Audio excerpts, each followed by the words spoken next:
Olá, viva, sejam bem-vindos ao Grandes Adeptos Futebol Clube do Porto, a emissão do Porto Canal, a emissão do Grandes Adeptos no Porto Canal. Grandes Adeptos é um programa marca da Antena 1, um debate semanal que acontece na rádio todas as segundas-feiras com três adeptos dos clubes históricos portugueses, Sporting, Benfica e Futebol Clube do Porto, onde debatemos a atualidade e estamos nos canais institucionais dos clubes de futebol com presença no cabo, como é o caso do seu Porto Canal. E no seu canal de preferência de eleição, o adepto do Futebol Clube do Porto é o Miguel Guedes. Olá, Miguel. Olá, viva, boa noite. Bem-vindo. Estamos numa emissão que marca o início do período natalício. A Liga Portuguesa parou, a época termina com o Benfica à condição na liderança, vantagem de 3 pontos mais um jogo, tendo em conta que o Futebol Clube do Porto não jogou na última jornada da Liga do ano, não jogou frente ao Vitória de Setúbal, atrasou-se em função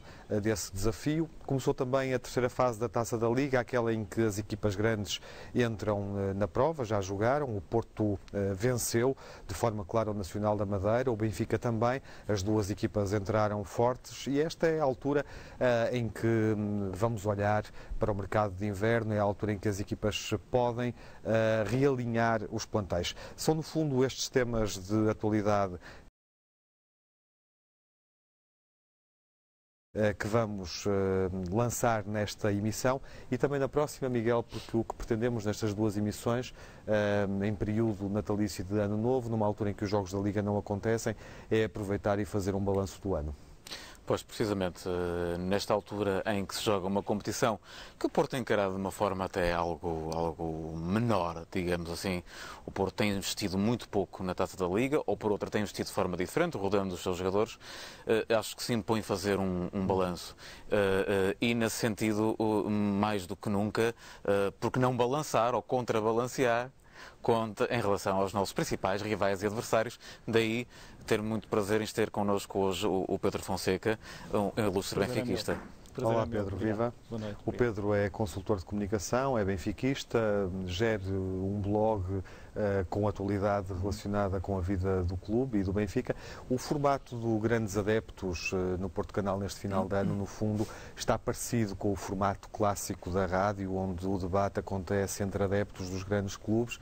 Esta semana fazemos então um frente a frente que permite fazer balanço do ano e discutir a atualidade deste final de ano com um adepto do Benfica. Na próxima semana, vamos anunciar desde já, vamos promover também um frente a frente com um adepto do Sporting.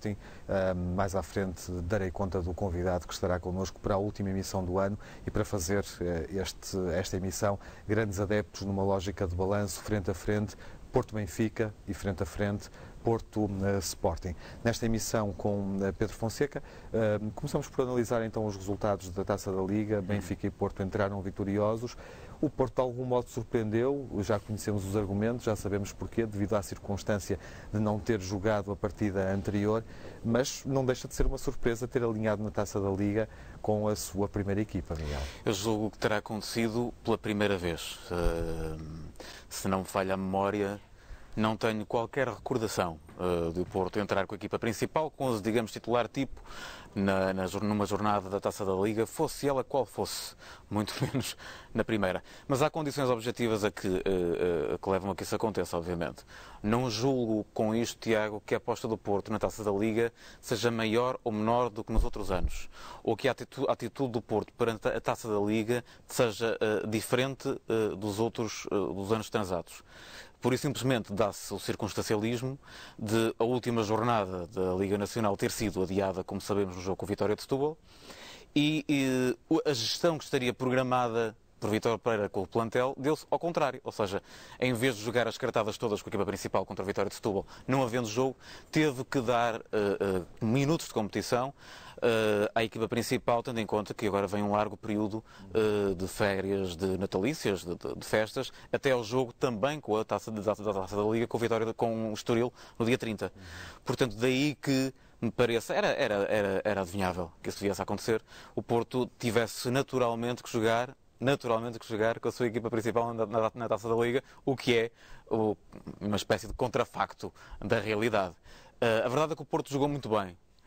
Ao que dizem, porque nós não tivemos a oportunidade de ver o jogo pela televisão, eu não tive a oportunidade de me deslocar à Madeira e, portanto, acabei por não ver o jogo, vi os resumos e rezam as crónicas, contou a rádio, de alguma maneira, isto também tem este lado vantajoso, não é que nos reconciliarmos com a rádio, porque nós estamos todos conciliados com a rádio, mas estamos na rádio também. nós estamos na rádio, que é diferente, mas viver aqueles momentos únicos exclusivamente na rádio, que é delicioso, de repente, ligar o rádio ao fim da tarde, neste caso ao fim da tarde, noite, inverno, e ouvir o que se ia passar, enquanto também, é verdade, havia uma conferência de imprensa muito importante a ser dada em Alvalade, com a apresentação do professor Josualdo Ferreira, que competiu com o jogo do Porto Nacional para a Taça da Liga. Portanto, veja-se bem a importância que a Taça da Liga tem, de facto, ainda hoje no panorama do futebol nacional.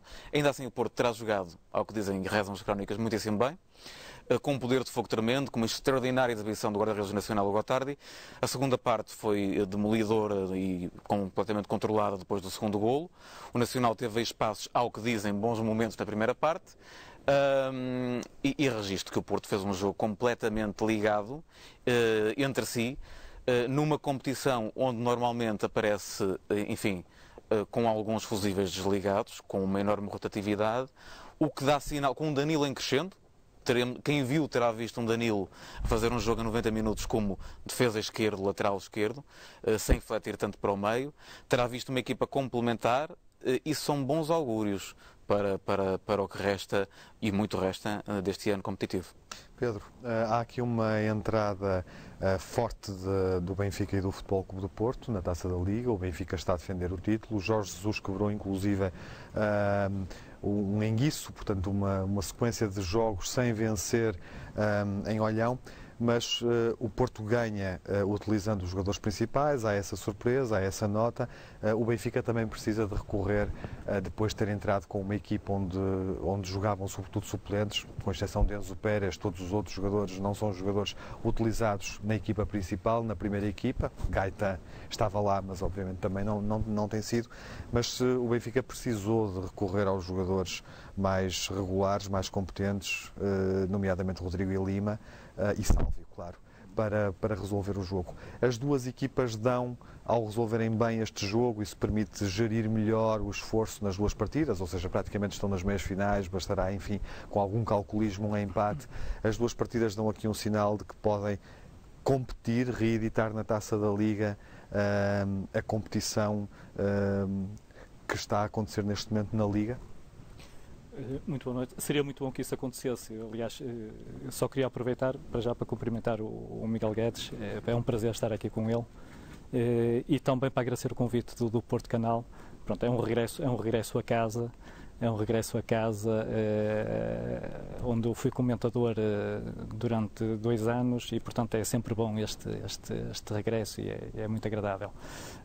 Relativamente à questão da Taça da Liga, é uma competição que o Benfica tem vindo a respeitar ao longo destes anos. É uma competição que o Benfica ganhou 4 vezes em 5. É uma competição oficial. É uma competição que está a crescer até em termos de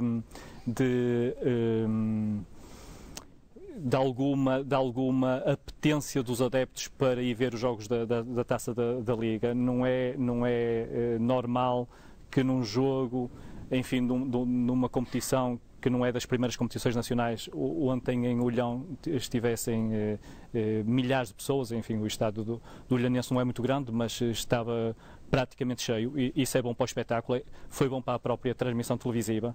E eu percebo que, em alguns lados, se tente desvalorizar a Taça da Liga, porque o Benfica, em 5 edições, ganhou 4, e, portanto, numa altura em que há, enfim, tanto do Porto como do Benfica, até uma competição ao nível dos títulos totais, de quantos títulos tem cada clube. É importante para o Benfica ganhar esta Taça da Liga, como é importante também para o Futebol Clube Porto desvalorizar esta Taça da Liga. Eu nunca me esqueço que, quando apareceu a Supertaça, as pessoas hoje já não falam nisso, mas na altura era a Supertaça Cano de Oliveira. Hoje é só Supertaça, o nome Cano de Oliveira caiu. Na altura também foi um pouco desvalorizado no início, e hoje enfim, é considerada um troféu com prestígio. E, portanto, o Benfica vai lutar na Taça Liga para ganhar, para defender o seu título, para conquistar mais um troféu a nível nacional. Ontem foi o primeiro passo, num campo dificílimo, de uma equipa muito competitiva, muito bem orientada pelo Sérgio Conceição, um dos bons treinadores portugueses que está a começar a dar os primeiros passos na profissão, mas nota já muita capacidade e muito conhecimento do que é o jogo. O Jorge Jesus nunca lá tinha ganho, tinha empatado 3 vezes. Aliás, no ano passado empatou lá 0-0 em situações rocambolescas, nomeadamente, lembro-me, a memória das pessoas é curta, mas é bom fazer às vezes um apelo à memória, numa expulsão do Aimar rocambolesca, patética. Sim, que marcou a época patética passada, e marcou a época, e outros lances marcaram essa época. Exatamente. Ontem a equipa entrou, não com todos os seus titulares, mas entrou com jogadores não de segunda linha. O facto é que o Benfica tem um plantel muito bem estruturado, equilibrado, com vários jogadores para a mesma posição. Necessitou de Lima e Rodrigo para resolver o jogo, não é? Necessitou de fazer apelo ao banco. O treinador está ali para colocar os jogadores que melhor lhe vão dar garantias de ganhar o jogo, mas isso, mesmo com a equipa que entrou a titular, o Benfica controlou o jogo, o Olhanense não criou grandes dificuldades. É certo, marcou primeiro num lance infeliz do Paulo Lopes, mas depois digamos com a cavalaria mais pesada, obviamente que o Benfica deu a volta mais uma vez. Ganha, utilizando como o Miguel salientou já aqui, e não é um ponto, enfim, irrelevante, também ganha com a equipa principal. Isso surpreendeu? Não me surpreendeu, porque depois do adiamento do jogo em Setúbal era previsível que o Porto entrasse mesmo numa competição que não é prioritária para o Futebol Clube do Porto, como também não é prioritária para o Benfica. Aliás, Jorge já disse que em primeiro lugar está o campeonato, depois a Taça de Portugal, mas dado que não jogou em Setúbal, seria de alguma maneira enfim, incompreensível que mantivesse a equipa titular e os jogadores mais titulares um longo período sem competir a sério, até porque vamos entrar na quadra natalícia, o campeonato vai parar e, portanto, enfim, em termos de gestão de plantel, fez todo sentido o Vítor Pereira ter apostado na equipa, nos titulares, mais titulares, e nesse ponto de vista, contra um Nacional que, até pelas próprias palavras do seu presidente, é uma das decepções do campeonato, um Nacional muito frágil, ao contrário de alguns anos passados. O Porto ganhou tranquilamente e sem fazer até grande esforço. Digamos, foi mais um treino em competição. Miguel, há aqui uma gestão de plantel que foi assumida em função do adiamento do jogo com o Vitória de Setúbal. Dadas as condições, dadas as próprias circunstâncias do campeonato, ou seja, a jornada é a última do ano, marca para todos os efeitos o campeonato de inverno, isso vale o que vale. O Porto deveria ter jogado aquele jogo, foi vantajoso o jogo não ter acontecido? Bom, é difícil responder, e acho que há várias questões que se levantam aí. Eu, como adepto, preferia que o jogo tivesse acontecido o mais rápido possível. Porque não gosto de ter jogos nem atraso, nem em vantagem, quer dizer, prefiro as coisas mais equilibradas. Aliás, esta coisa dos adiamentos e das antecipações não é novidade para ninguém. O Benfica, o ano passado, julgo eu, antecipou também jogos e terá ganho alguma margem, dizem, com isso até de uma certa força para ultrapassar o Porto na classificação. Foi campeão, isso aconteceu nesta altura com a União de Leiria, recordo-me disso. Precisamente. E como tal, quer dizer, não é a primeira vez que isto acontece com nenhum dos clubes. Agora, neste caso, há um dado concreto, que um árbitro, Bruno Paixão, que por acaso é só o árbitro que arbitrou a final da Liga dos Campeões e do último europeu, achou Pedro Proença achou que não estavam reunidas as condições para se efetuar aquele jogo. Depois é discutível, as pessoas veem na televisão as imagens, veem as poças, enfim, parece que as poças são amestradas para determinadas bolas, mas a verdade é que aquelas linhas foram marcadas 3 vezes, segundo se diz, não é? E, portanto, o próprio presidente de Vitória de Setúbal dizia que até se podia começar o jogo, mas passado 10 minutos as linhas iam deixar de se ver, e a verdade é que as linhas foram marcadas 3 vezes e por 3 vezes desapareceram. é sinal que não haveria condições para o jogo. Portanto, obviamente que dou por adquirido a ideia de que aquele árbitro, Pedro Proença, aqueles dirigentes, aqueles jogadores, em respeito da sua própria integridade física, não poderiam efetuar o jogo naquela noite. Dizem-me, já vi jogos em piores condições? Com certeza. Com certeza. O Porto em Tóquio, nomeadamente, em condições inacreditáveis a ganhar, mas aquilo foi uma irresponsabilidade por parte de quem deixou que aquele jogo se efetuasse, à custa dos altos patrocínios. Lembro-me do Duarte Gomes, no Académica Porto, onde o Porto ganha por 1-0 há 2 anos, na época de André Vilas Boas, onde o Porto ganha por acaso 1-0, porque aquele jogo era uma lotaria, e eu a ver mais preocupado com os jogadores do que propriamente com o resultado do jogo. Portanto, obviamente que tem que haver, e havendo essa possibilidade, o maior respeito possível pela integridade dos jogadores, pela justiça do resultado, da verdade material do resultado. Se não há condições, não há condições. Depois, o fenómeno do adiamento da data, que é a grande questão. Jogar quando? Jogar quando? Depois é muito complicado de saber, porque na realidade, tanto o Benfica como o Porto, fruto das competições em que estão envolvidos, menos o Sporting, como sabemos, acaba por ter um calendário muito apertado, sobretudo em janeiro. O Benfica foi sobrecarregado com a história do Desportivo das Aves, na Taça de Portugal. O Porto, infelizmente já não carrega esse bom fardo, mas o Porto terá que carregar, entre aspas, com este fardo de jogar com a Vitória de Setúbal também, fazendo 3 jogos quase numa semana, mais para o fim de janeiro, gerindo depois também a reentrada na Liga dos Campeões. Não é fácil. Certo é que não me parece que o jogo se pudesse ter efetuado em dezembro. Se não vejamos a um jogo com o Estoril para a Taça da Liga no dia 30, e é evidente que não se podia dizer aos jogadores que abdicassem, nomeadamente os jogadores que a esmagadora maioria não são portugueses, que deixassem de ir para o Brasil, para o México ou para a Colômbia, entre outras nacionalidades, gozar férias de Natal para jogar o jogo 1 ou 2 dias a seguir. Portanto, ou por outra, uma semana a seguir. Parece-me que a decisão foi correta, acertada, protege a verdade esportiva. Eu, pessoalmente, gostaria que o jogo se tivesse efetuado logo. Pedro, o Benfica termina o ano em primeiro, por todos os efeitos, tem aqui uma vantagem, e curiosamente o Miguel fez-me lembrar que no ano em que o Benfica foi campeão, eu julgo que não estou errado, há uma antecipação de um jogo com a União de Leiria que também dá uma vantagem ao Benfica, com mais um jogo, mas uma vantagem pontual. Considerando que o desafio vai acontecer depois do primeiro clássico da época, o Benfica Futebol Clube do Porto, agora no início de janeiro, o Benfica pode tirar partido desta vantagem? Tem uma vantagem psicológica, não vamos escamotear isso. Sim, tem efetivamente. Tem. Aliás, surpreendeu-me muito a questão do adiamento do jogo em Setúbal, porque eu estou convencido que o jogo foi adiado porque o Futebol Clube do Porto teve interesse em adiar o jogo dentro do quadro regulamentar e legal, e contra isso nada, e dou isso de barato, é evidente. Teve interesse em gerir o plantel Teve interesse em gerir o plantel, fez as suas contas, fez as suas análises. O Porto não brinca em serviço nestas situações, é altamente profissional nestas situações, como já demonstrou e tem demonstrado ao longo dos anos, e portanto houve um adiamento do jogo, como eu disse, sem mácula em termos regulamentares ou legais.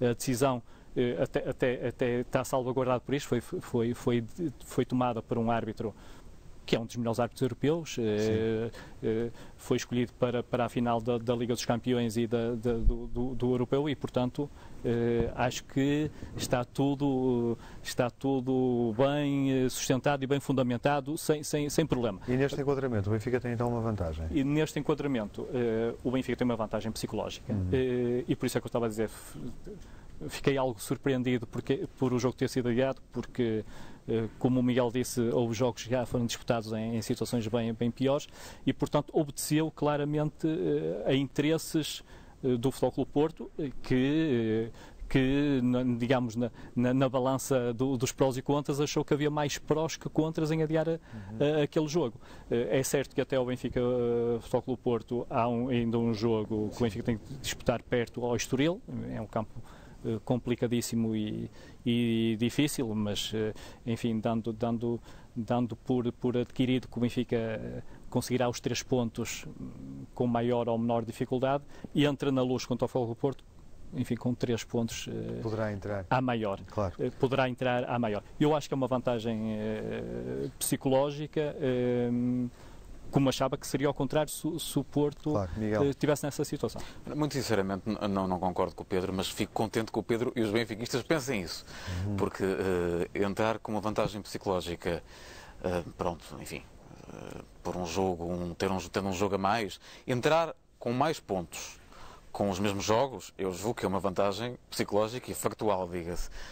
Entrar com uma vantagem psicológica com um jogo a menos, com um jogo a mais, neste caso do Benfica, acho relativo. Mas fico contente se os benfiquistas pensarem isso, porque é sinal que, não facilitarão com certeza, mas o Porto sinto que não entrará, isso eu sei, condicionado em função disso, claro, de todo. Agora, deixa-me só dizer, Tiago, que me parece que a factualidade indica que não era possível disputar aquele jogo. Eu não dou por adquirido, embora o Pedro obviamente tenha essa opinião, legitimíssima aliás, mas não me parece que o Porto tivesse interesse em adiar um jogo. Senão, quer dizer, o adiar um jogo, aí adiaria o jogo na Secretaria, como o Benfica o fez com a União de Leiria, como bem referias, há uns anos. O Porto não adiou na Secretaria. O Porto deslocou-se a Setúbal e em Setúbal percebeu que não podia jogar um jogo, o que é muito diferente. Bom, nós temos na atualidade da semana o sorteio das competições europeias, está traçado o destino do Benfica e do Futebol Clube do Porto, equipas em prova nas competições europeias, as equipas portuguesas em prova na Liga dos Campeões e na Liga Europa. O Futebol Clube do Porto vai jogar com os espanhóis do Málaga já nos oitavos de final da Liga dos Campeões, que deu um alinhamento interessante porque há 4 equipas mais favoritas, digamos assim, Manchester United, Milan, Real Madrid e Barcelona, 4 históricos clubes com enorme peso na Europa de futebol, que vão jogar já nos oitavos de final. Pode ser um aspecto a considerar na análise, nomeadamente do Miguel, no que diz respeito ao quadro competitivo do Porto na Liga dos Campeões. E temos o Benfica a jogar com o Bayer Leverkusen, um adversário alemão. O Benfica tem tradicionalmente dificuldades, nomeadamente na Alemanha, com adversários deste género, da Bundesliga, e portanto é também um dado que vamos aqui analisar, ou seja, o sorteio.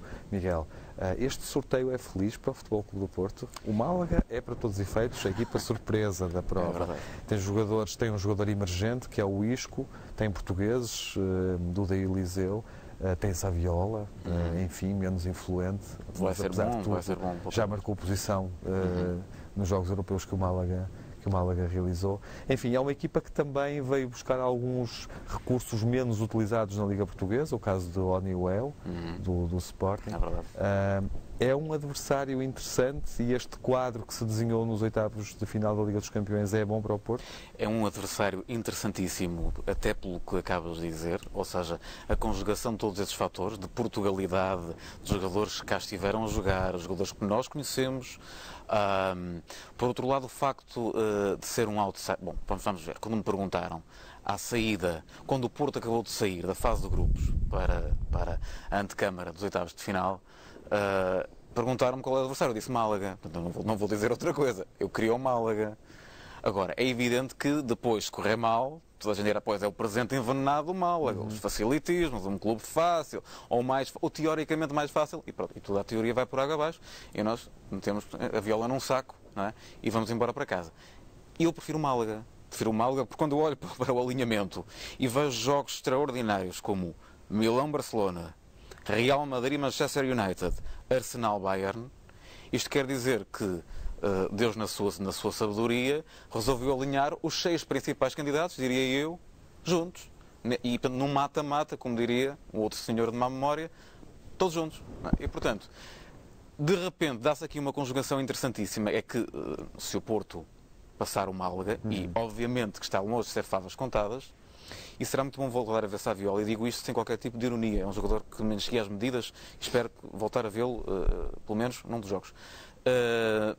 A verdade é que o Porto, se passar o Málaga, pode vir a defrontar adversários que podem configurar aquilo a que André Vilas-Boas chamava um sorteio caprichoso. Um adversário teoricamente mais acessível e não necessariamente um tubarão. Sim. Porque obviamente que entre Milão, Barcelona, Real Madrid, Manchester United, Arsenal, Bayern, metade deles terão que cair. Claro. Acho que é um sorteio. Portanto, respondendo à tua questão, quando o Porto jogou a final do Mónaco, o sorteio também ditou a eliminação de equipas mais fortes no confronto direto em eliminatórias prévias. É um sorteio feliz para o Porto, Pedro? Antes É o brinde, olharmos para o adversário do é o Benfica. brinde de Natal. Foi um brinde de Natal? Foi devolver. Com as barrigas amostradas, não é? Sim, também, mas também porque, quer dizer, o Elton ficou reabilitado depois deste sorteio. O Elton ficou completamente reabilitado. Depois não lhe pesa nada na consciência, não é? depois do frango em Paris, ficou completamente reabilitado. Não, mas Ele bem merece isso. Mas vai ser até pelas questões do Eliseu, do Duda, do Saviola, do Enio, até do Pellegrini, não é? Que é o treinador. Vai ser um jogo, vai ser digamos, duas partidas muito interessantes. Mas é evidente, eu não sei se vamos falar sobre isso, a questão da comparação entre a Liga dos Campeões e a Liga Europa. A tal Liga Europa... Podemos avançar e também projetar o adversário do Benfica. A tal Liga Europa costuma ser dos pequeninos em termos económicos, não dos pequeninos em termos desportivos e futebolísticos. Porque se nós olharmos hoje para a Liga dos Campeões, temos o Málaga, não é propriamente uma potência do futebol europeu. Sim, temos o Celtic, não é propriamente... Há sempre equipas mais frágeis na linha. Alcance, não é? Sim, isso é da vossa responsabilidade. Sem dúvida. Estou a falar em termos, enfim, do desempenho desportivo. E o Barcelona também esteve. E o Barcelona também esteve. Barcelona. Mas o quadro é evidente, o Miguel, eu subscrevo completamente por baixo o que ele disse. Há um emparelhamento que pode beneficiar os outsiders, como o Porto, como o PSG. Não sei se o Porto é o outsider, acho que o Málaga é um outsider, o PSG é um outsider. O Porto tem um estatuto superior? Não sei se tem. Ao do próprio PSG? Tem. Tem. E o Benfica? Tem. A sorte do Benfica? A sorte ou o azar? E a com o Bayern de Leverkusen? Não, as equipas alemãs são as equipas alemãs, quer dizer, costumava-se dizer que há uns anos atrás o futebol são 11 de cada lado e no final ganha a Alemanha e, portanto, e o Benfica até em termos históricos nem sequer tem tido grandes resultados com equipas alemãs. Eu lembro nos anos 70. Curiosamente, com esta teve. E com o Fortuna Düsseldorf também. É um clássico da história do futebol português. Dos 4-4. Exatamente, dos 4-4. Também com o Fortuna Düsseldorf aqui há uns anos. Sim, eu lembro-me dos célebres jogos com o Bayern de Munique e até recentemente com o Schalke, que não houve assim grandes... Mas é um adversário que o Benfica deve temer, não é? É um adversário temível, é o segundo classificado do campeonato alemão. Pode em boa verdade, julgo que é essa a expectativa de um benfiquista, colocar prematuramente termo à presença europeia da equipa. Altamente especulativo. Sim. Altamente especulativo. Depende da gestão. O sorteio podia ter sido melhor, no fundo, nesta fase. Podia, mas a Liga Europa, era o que eu estava a dizer, tem clubes, tem tubarões do futebol europeu. Nesta fase, não é o primeiro ano que isso acontece. E, portanto, em termos desportivos, não é uma competição de menor calibre. É claramente, em termos económicos, enfim, é uma competição de menor calibre, mas em termos desportivos e de grandes jogos e de grandes disputas, não é. E posso igualar em termos de emparelhamento a muitos jogos da Liga dos Campeões. Eu acho que o Benfica, sendo o primeiro jogo fora, tem boas condições para passar, mas vai ter muito a ver com a gestão que o Jorge Jesus fizer de plantel, da altura de como estiver o campeonato. Também do plantel, que é uma questão que vamos falar já a seguir, mas gostava de ouvir, Miguel, a opinião sobre este sorteio do Benfica já agora. É um sorteio uma difícil. Primeira opinião? Sim. Não é um sorteio absolutamente feliz para o Benfica. É verdade, ainda por cima depois terá que defrontar, passando, se não estou em erro, o Dinamo de Kiev ou o Bordeaux. Bom, há jogos interessantes nesta Liga Europa. Pode-se dizer que, curiosamente, na eliminatória seguinte, se de facto o Benfica passar, a partida poderá ter um adversário, neste momento pode-se dizer mais acessível. Mais acessível do que propriamente, obviamente, o Bayern Leverkusen. Eu com clubes alemães estou completamente de acordo com o que o Pedro diz, não é? Quer dizer, normalmente ganha a Alemanha, não é? Eu tenho experiências felizes com o Bayern de Munique, na final de Viena, mas também tenho aquela terrível do Schalke 04, que ainda há pouco falávamos em off antes do programa, o Schalke 04 está presente também na Liga dos Campeões este ano, com o Neuer a defender tudo e mais alguma coisa no encontro do Dragão e o Porto a ser eliminado injustissimamente nesse jogo. São equipas frias, são equipas físicas, são equipas poderosas. Por aí poderá ser complicado para o Benfica. Eu não digo que o Benfica seja uma equipa frágil fisicamente, longe disso, mas é evidente que o Benfica tem jogadores até recentemente promovidos, novos. O André Gomes, o André Almeida. tem alguns jogadores muito tecnicistas na frente do ataque, que podem também matar os alemães, entre aspas, em 3 tempos, mas podem sofrer também alguma pressão física caso o Bayer Leverkusen exerça o que será previsível, um grande sufoco físico no meio campo mais artístico e uma frente de ataque mais artística, de nota artística, como gosta Jorge de dizer, que o Benfica tem. Portanto, será um jogo interessante, com 2 equipas radicalmente diferentes. Será um jogo interessante. Relevo também os outros jogos na Liga Europa. Há outros jogos interessantes. Há o Tottenham do André Vilas-Boas com o Lyon, que é um jogo também muito interessante. O Zenit com o Liverpool. O Inter com o Cluj, se calhar o clube mais português do momento. Sim. E o Atlético de Madrid, Rubin Kazan, também a seguir com atenção. Bom, são jogos interessantes na Liga Europa, reforçando também a ideia que o Pedro deixava, que de facto há equipas com competência neste alinhamento, 16 avos de final da Liga Europa. Até que ponto é em função do esforço que vai ser exigido a partir de agora às 2 equipas representadas neste debate e nas competições europeias, Benfica e Porto, até que ponto é que há necessidade de reforçar plantéis? Essa é uma questão que vamos discutir já a seguir nesta emissão do Grandes Adeptos, lançando também uma pergunta através da qual pretendemos envolvê-lo a si na participação desta discussão e pretendemos, obviamente, trazer aqui a sua opinião.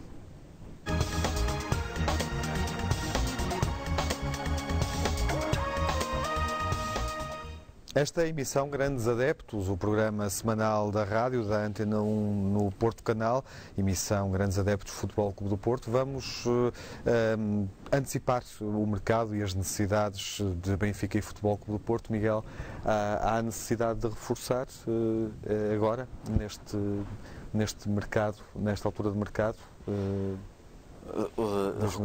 O ano passado eu diria, e de que maneira, não é? Este ano eu diria, não. Porto, em boa verdade, já deu um sinal, já entrou no mercado. Sim, mas não deu 2 sinais, para ser mais correto, para todos os efeitos. Contratou um jogador.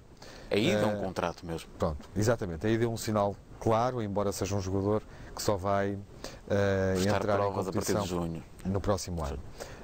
E dá mostras de interesse em reabilitar Ismailov e, portanto, em reforçar o meio-campo com Ismailov.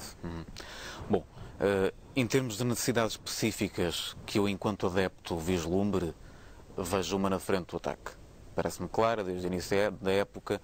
Eu julgo que o Jackson tem sido um jogador surpreendente para nós que não conhecíamos tão bem, não obviamente para quem o contratou, nem para quem o seguia atentamente, mas o Jackson parece uma grande revelação, mas mais uma vez eu tenho muito receio que o Jackson possa sim, longe ao Agüero, mas ter uma lesão, e continuo a achar que o Kleber vive ainda agora, já não à sombra de Falcão, nem à sombra da falta de uma alternativa, mas à sombra de si próprio, e portanto acho que o Porto precisaria ter uma terceira opção. Aliás, todos os clubes têm. O Benfica tem, enfim, quase que diria, tem uma mão cheia de opções para a frente do ataque. Eu gostava que o Porto tivesse essa opção. Não sei se vai ter ou não.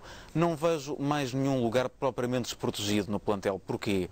Porque, sendo verdade que Danilo está agora num jogo que nós, a grande parte de nós não vimos na Madeira, mas a carburar em pleno, sendo que Miguel Lopes é opção para ambos os lados da defesa, tanto do lado direito como do lado esquerdo, Mangalá já provou que pode fazer também à esquerda, tendo nós Alexandro.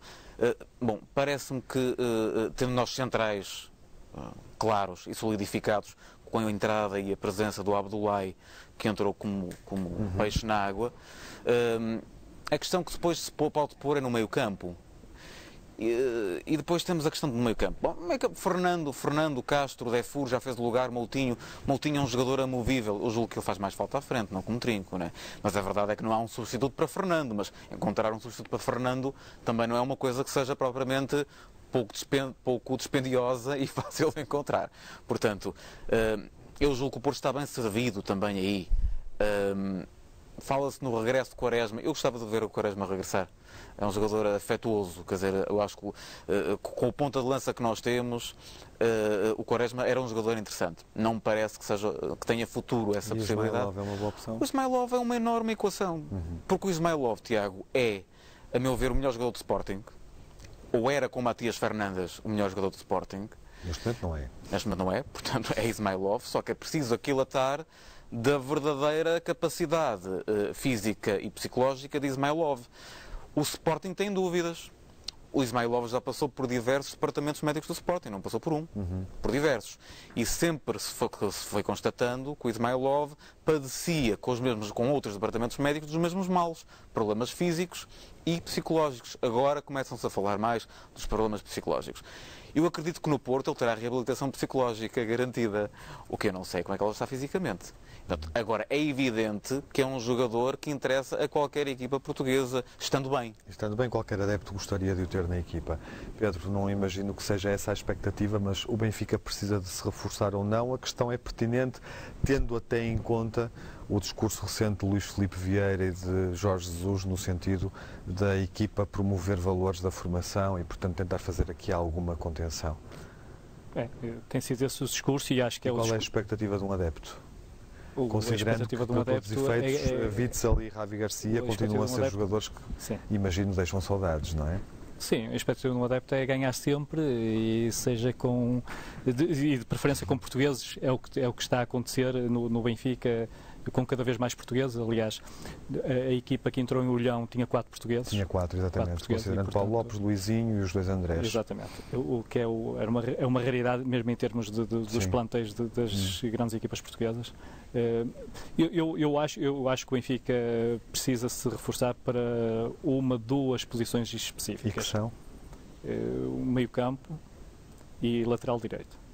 Mas isso depende muito daquilo que for a gestão da época. Ou seja, se o Benfica apostar a sério para ganhar campeonato, Taça de Portugal e Liga Europa, enfim, Taça da Liga, ótimo, seria o pleno. Acho que faz falta um substituto para o Matites e faz falta um substituto para o Maxi. O André Almeida pode fazer bem o lugar, mas é um polivalente. Fala-se no João Cancelo, que é um jovem da equipa B, que eu julgava, aliás, que ia jogar a titular em Olhão, mas foi preterido pelo André Almeida. Mas claramente são jovens jogadores portugueses que o Jorge Jesus está a fazer crescer, mas que é evidente em embates com o Bayer Leverkusen pode a coisa ficar menos consolidada.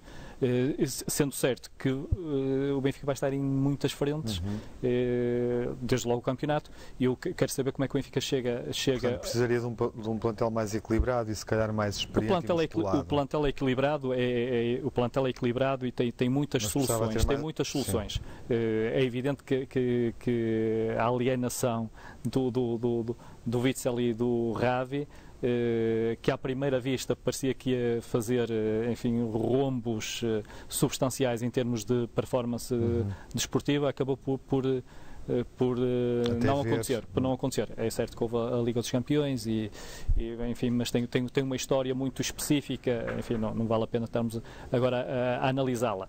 Mas a questão do meio-campo, de alguém para compensar uma eventual lesão, o castigo do Matites, que está um senhor jogador, está um excepcional jogador. Acho que devia ser analisada por quem decide, nomeadamente Jorge Jesus e o Presidente do Benfica.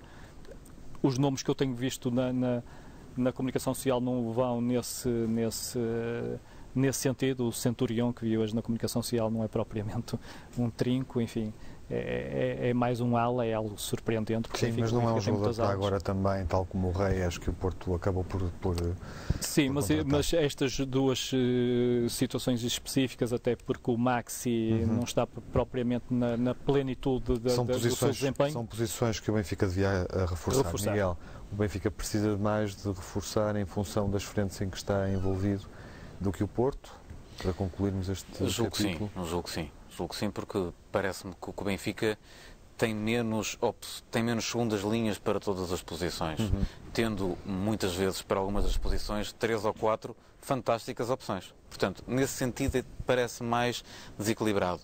muito em alguns sítios, mas algumas cestas com poucos ovos. O caso do Maxi parece-me claro. O Maxi é um jogador, enfim, independentemente de gostarmos mais ou menos do feitio, da forma, é um jogador voluntarioso, um jogador que veste a camisola e é um jogador que, para além de alguma excessiva agressividade que se possa apontar, joga fisicamente. Joga fisicamente e parece-me que está num momento de menos fulgor físico.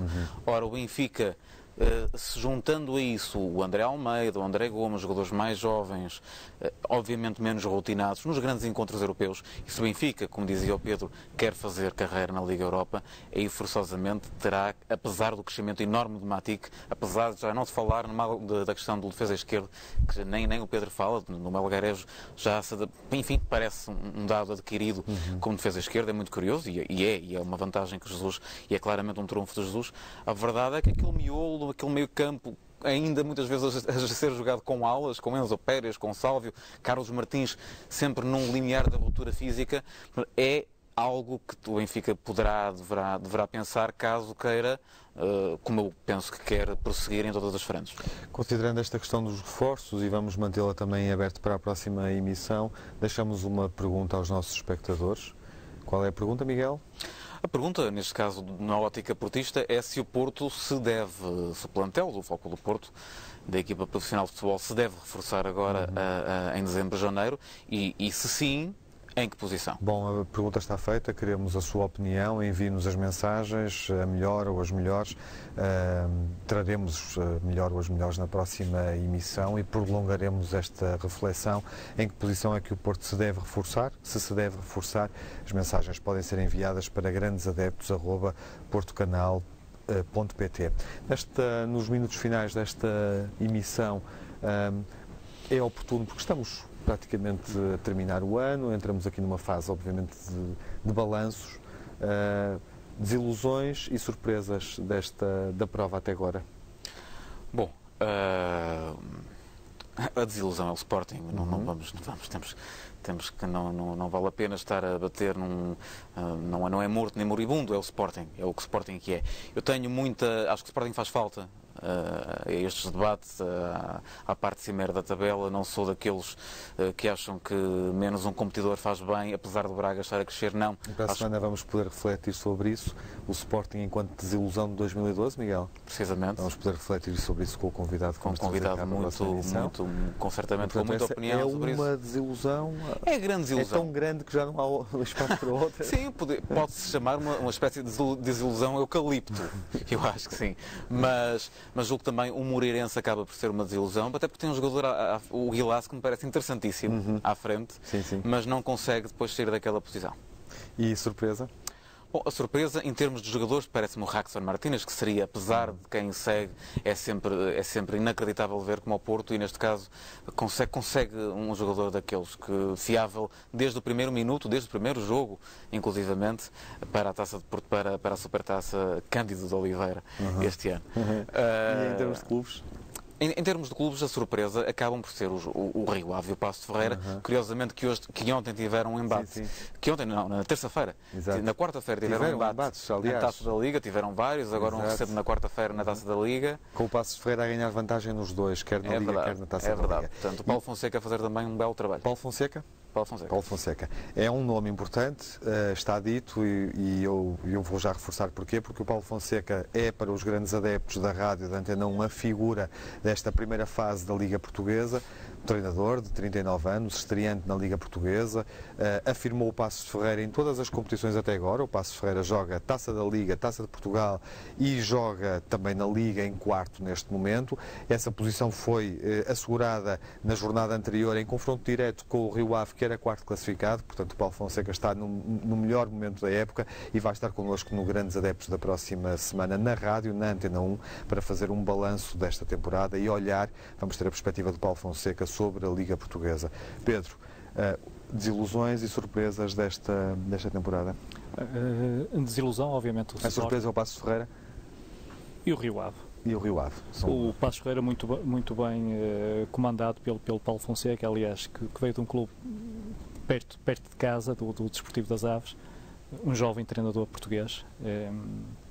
E o Rio Ave também. O Rio Ave também com um jovem treinador português. e com um jovem avançado português chamado João Tomás a dar cartas. Enfim, mas desilusão Sporting e desilusão Braga. Eu acho que o Braga é uma desilusão. Porque não está neste momento a discutir o título? Porque não está a discutir o título. É escusado estarmos aqui com meias palavras, e eu gostaria de saber até que ponto é que, por exemplo, uma erosão de uma Liga dos Campeões num clube, que é um clube médio, não tem a pujança de um Futebol Clube do Porto ou de um Benfica, uma erosão de uma disputa de uma Liga dos Campeões possa ter introduzido fatores complicados de gestão no interior do Sporting de Braga, mas claramente para mim é uma desilusão. Não está a discutir o título, não vai discutir o título vai ser uma disputa mano a mano com o Futebol Clube do Porto. E portanto também é uma desilusão o Sporting de Braga. Revelações já foram ditas, o Rio Ave e o Passos Ferreira. Bom, estamos aqui em condições de antecipar o primeiro clássico Benfica Futebol Clube do Porto dos que serão jogados nesta temporada. Poderemos ter ainda, além dos 2 programados na Liga no próximo ano, pelo menos um outro na Taça da Liga. Na Taça de Portugal não acontecerá, na Liga dos Campeões também não é um ano, não vai ser um ano fértil em jogos entre as duas equipas, mas os jogos vão ser decisivos, pelo menos os 2 que vão acontecer, tudo indica. O que é que se espera, Miguel, desse primeiro confronto já no início de janeiro? 13 de janeiro. Bom, parece que de repente já começam a haver mind games à volta desse jogo. Ainda estamos em dezembro, nem sequer chegamos ao Natal. Ainda não passamos o Natal. Ainda não passamos o Natal e já estamos a falar de quem é o árbitro, das condições do terreno. Bem, eu sinceramente, eu acho que os jogos vão ser decisivos, mas não tropo. Acho que tudo o que se possa dizer em relação a isso é, ok, o Porto e o Benfica vão perder muito poucos pontos contra outros adversários que não eles mesmos. Aceito que sim, mas vão perder. E, portanto, essa noção de que o resultado é decisivo, essa teoria pode ter o guichê fechado na jornada seguinte com um adversário menor. Isso é um voto para 2013, que não sejam tão decisivos quanto parece que são neste momento. Acho que era bom para o futebol português que houvesse mais que o Braga, nomeadamente, pudesse lá chegar. Eu não tiro o Braga desta luta ainda. Neste raciocínio, neste voto? Acho que vai ser um jogo muito importante em termos de definição daquilo que vai ser o resto da temporada e de quem vai ganhar o título e ser campeão. Acho que se o Benfica ganhar o jogo, como eu estou convencido que vai ganhar, por variedíssimos aspectos, não interessa agora, não temos tempo, nem é a altura para analisar, acho que vai ganhar. O Benfica dispara para, enfim, dando por adquirido, desculpem lá esta futurologia, no Estoril dispara para 6 pontos de avanço. E não acredito que aconteça este ano aquilo que aconteceu o ano passado, com 5 pontos de vantagem, ter depois... Mas mais um jogo. 6 pontos com mais um jogo. Claro. São 3 pontos. Claro que sim, eu tenho isso em presente. Algum mais um aspecto positivo ou negativo da semana que passou? Bom, muito sinceramente, o aspecto negativo, eu não posso. Eu quando vejo aquelas coisas fico doente, não é? O que o Ibrahimovic fez ao jogador, a um jogador de uma equipa adversária em França, deixou-me. O Ibra, chamamos nós que somos seus fãs de futebol, não pode fazer uma coisa daquelas. É o facto negativo da semana, pisar a cabeça de um adversário. Bom, lembra-me outros exemplos. Fico triste quando vejo um jogador daquela qualidade e que se quer pôr em bicos de pés às vezes para chegar aos melhores, até daquelas atitudes. E a parte positiva, tenho que realçar um jogo que eu não vi, que me parece foi fantástico, do meu Porto, por interesse de transmissão televisiva, foi preterido em relação a entrada positiva na Taça da Liga. Pedro, uma nota positiva ou negativa? Positivo, o Benfica à frente do campeonato, líder do campeonato, em todas as frentes, com a hipótese de ganhar as quatro competições oficiais. Acho que é facto. Não há um aspecto negativo. Não há um aspecto negativo. Pedro, foi um prazer fazer esta emissão, um debate com o fair play que caracteriza os grandes adeptos. Obrigado. O Pedro é consultor de comunicação, esteve connosco nesta emissão dos grandes adeptos. Benfica está assumido para uma emissão de balanço do ano, um Porto-Benfica aqui no Porto Canal. Miguel, até à próxima emissão, que será na rádio. Esta emissão é a primeira de duas, onde fazemos também balanço do ano, analisamos Taça da Liga e Mercado de Inverno. Nesta emissão, frente a frente com o Benfica. Na próxima emissão, frente a frente, o Miguel com um sportinguista. Vai ser António Pires de Lima, o nosso convidado da próxima emissão.